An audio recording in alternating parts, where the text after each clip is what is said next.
Hello, my name is Matthew Pompa, and this is my Lesson 5 video to Assessing Learners Part 5 of the Signature Assignment.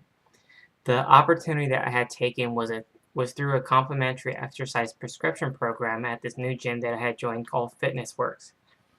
I had just canceled my membership at Alley Fitness and found a gym closer to home with the more flexible daycare hours to fit my parental needs. The fitness trainer was Victor Vela, who was a new trainer but was obviously in shape. This personal workout took place April 15th from 3 p.m. to 4 p.m. The objective of this workout was to help me reach my fitness goals. My goals is to gain 10 pounds in muscle by summer of 2017. Victor's goals was to help me design an exercise prescription that was safe and realistic for me based on my current health and capabilities. The results would essentially to the results would essentially be documented through measurements if I were to sign up for a full month of personal training.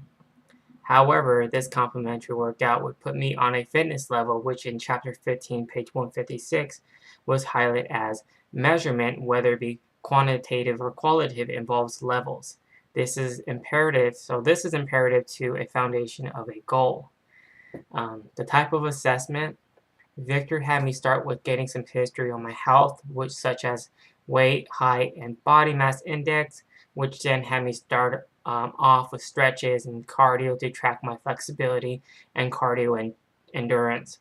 Then Victor assigned me a simple exercise routine that included 3 sets with 15 reps of push-ups, lunges, and squats to assess my upper and lower body strength.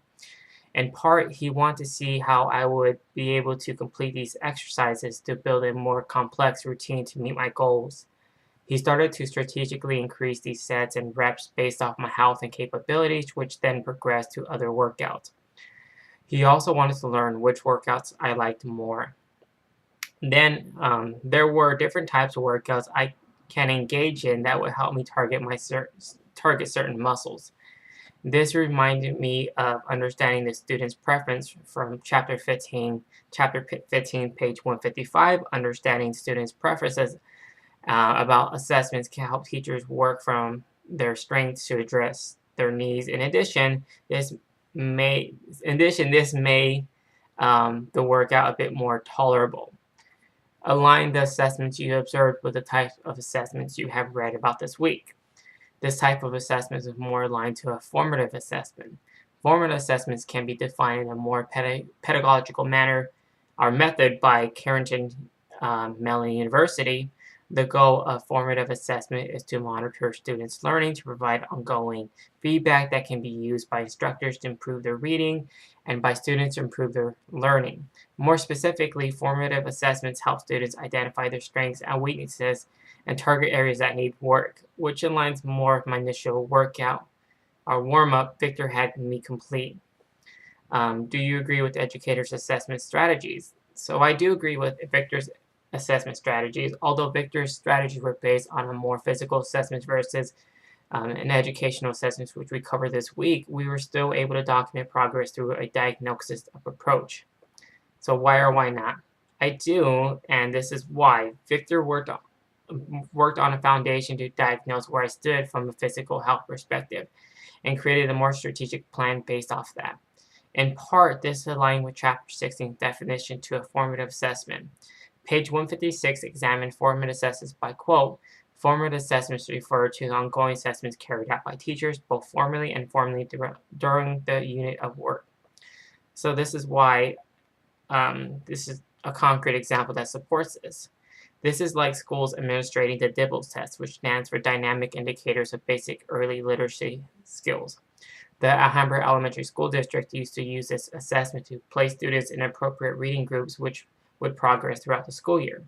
When Victor gave me that intro health assessment, he then placed me in an appropriate fitness program, which matched my current capabilities and documented throughout my workout.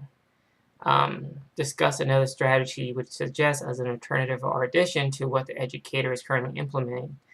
I would also include a summative assessment at the end of the workout period, perhaps creating a monthly benchmark check-in which document actual progress at the end of the month. So support your answer with concrete examples. If I were not meeting my goals Victor has set for me, it would help me. It would help reshape the exercise prescription to make it more obtainable. It may involve more one-on-one time or maybe increasing reps or repetitions. In Chapter 15, 155, we come to understand that diagnosis assessment is critical to designing instruction and meets the needs of students, which is what I observed during my complimentary personal training. So that was my experience.